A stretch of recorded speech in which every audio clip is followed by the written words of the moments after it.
4 মাসে আসলে হঠাৎ করে সিদ্ধান্ত নিয়ে ফেলাটা একটু কঠিন কোনো রাজনৈতিক দল যেটি ক্ষমতায় এসেছে। সবচেয়ে সিগনিফিক্যান্ট যেগুলো আসলে দেশে আইনের শাসন নিশ্চিত করবে, ন্যায় বিচার নিশ্চিত করবে, ক্ষমতাসীনকে ক্ষমতার চাপে রাখবে, সেইগুলোতে কিন্তু তারা ছাড় দেয় নাই। হাসিনার ফ্যাসিস্ট ক্ষমতাভোগী যেই শাসন যন্ত্রটা, ওটা থেকে খুব বেশি যে দূরে সরে যেতে চায় এটা কিন্তু গত 1.5 বছর ধরে মনে হয় না, এবং ক্ষমতায় আসার পর তো সেটা একেবারেই কোনোভাবে মনে হচ্ছে না। 70% মানুষ হা ভোট দিয়েছে, নাহিদ হোসেন বলেছেন, নাহিদ ইসলাম বলেছেন সেটা জাতির সঙ্গে বেইমানি করেছে বিএনপি। আপনার কি তাই মনে হয়েছে?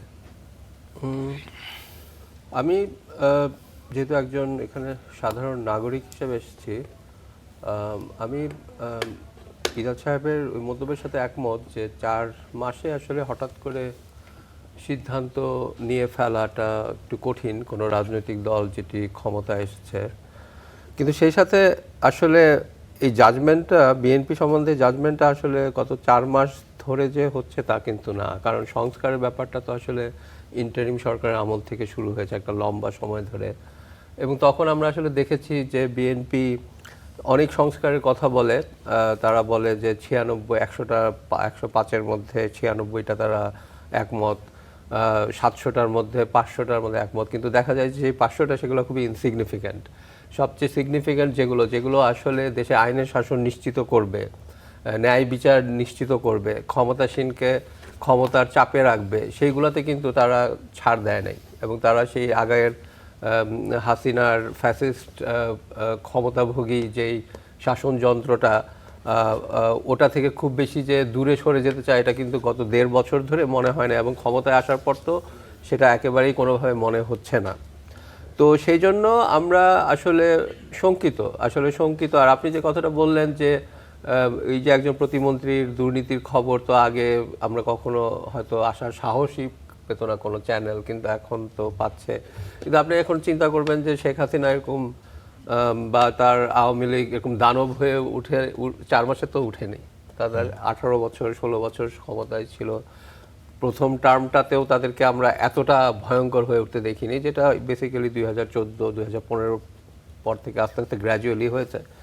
তো এখন বিএনপি 4 মাসে যে লক্ষণগুলো দেখাচ্ছে, এবং সেই সব ক্ষেত্রে আমি সাইফ মোস্তাফিজের সাথে একমত যে লক্ষণগুলো ভালো না। কিন্তু কোন কোন লক্ষ্য দেখে আপনার কাছে? লক্ষণগুলো হলো বেসিক্যালি আমরা যখন সংসদে দেখলাম এই যে অধ্যাদেশগুলো কোন অধ্যাদেশগুলো পাশ করা হলো আর কোন অধ্যাদেশগুলো বাদ দেওয়া হলো, সেই একই প্যাটার্ন আমরা দেখলাম যে সংস্কারের ক্ষেত্রে ইন্টারিমের আমল থেকে বিএনপির যে অবস্থান, যেই অধ্যাদেশগুলো খুব গুরুত্বপূর্ণ, বিচার বিভাগের স্বাধীনতা, তাই না? বিচার বিভাগ এই স্বাধীনতা তো একটা ফান্ডামেন্টাল জিনিস মানুষের, দেশে আইনের শাসন থেকে নিশ্চিত করা থেকে দেশের অর্থনীতিকে গতিবান করার জন্য সবকিছুর জন্য আপনার দেশে আইনের শাসনটা দরকার। সেই বিচার বিভাগের স্বাধীনতার জায়গায় যে সেই অধ্যাদেশগুলো যেগুলো ইন্টারিম সরকার করেছিল, যেগুলো প্রশংসিত হয়েছিল, সেগুলো তারা ওইগুলো ঝুলিয়ে দিয়েছে। তারপর গুম এবং মানবাধিকার ওইসব বিষয়গুলোতে, তো যেগুলো বেসিক্যালি আইনের শাসন নিশ্চিত করবে। তো আইনের শাসন নিশ্চিত করা ছাড়া কোনো দেশ কখনো আগাতে পারবে না, এবং আইনের শাসন নিশ্চিত করতে গেলে প্রবলেমটা হলো যে ক্ষমতাসীনরা তখন প্রশ্নের সম্মুখীন হবে। কেউ দুর্নীতি করলে, কেউ অন্যায় করলে তারাও জেলে যাবে বা তাদেরও শাস্তি হবে। তো এই বিষয়টা তো আসলে ক্ষমতাসীনরা কি জেলে যাচ্ছে না? ক্ষমতাসীনরা জেলে যাওয়ার তো খুব বড় সড়ো কোনো দৃষ্টান্ত এ পর্যন্ত আমি দেখিনি। আপনি দেখেছেন কিনা আমি জানি না। এ পর্যন্ত আমি তাদেরকে প্রচন্ড কোনো চাপের মধ্যে পড়তে দেখিনি, বা হয়তো সেটা লোকাল লেভেলের কোনো পাতি নেতা জাতীয় কিছু শাস্তি হতে পারে, কিন্তু বড় সড়ো কাউকে আমি এ পর্যন্ত রাঘব বোয়াল কাউকে কোনো ধরনের কোনো কিছু শাস্তি পেতে এখনো এরকম কিছু আমরা এখনো দেখিনি। আমরা এটা এখনো আশাও করছি না যে 4 মাসে বিএনপি এরকম একটা দুর্দান্ত আইনের শাসন নিশ্চিত করবে। কিন্তু আমাদের যেটা আশা সেটা হলো কোনো ব্যক্তিকে শাস্তি দেওয়া নয়, আমাদের আশাটা হচ্ছে একটা কাঠামো নিশ্চিত করা, যেখানে অটোমেটিক্যালি একটা স্বনিয়ন্ত্রিত স্বাধীনভাবে প্রতিষ্ঠানগুলো কাজ করবে, বিচার বিভাগ কাজ করবে, পুলিশ কাজ করবে। সেটার কোনো লক্ষণ আমাদের এখানে নাই, অ্যাবসলিউটলি কোনো লক্ষণ নাই।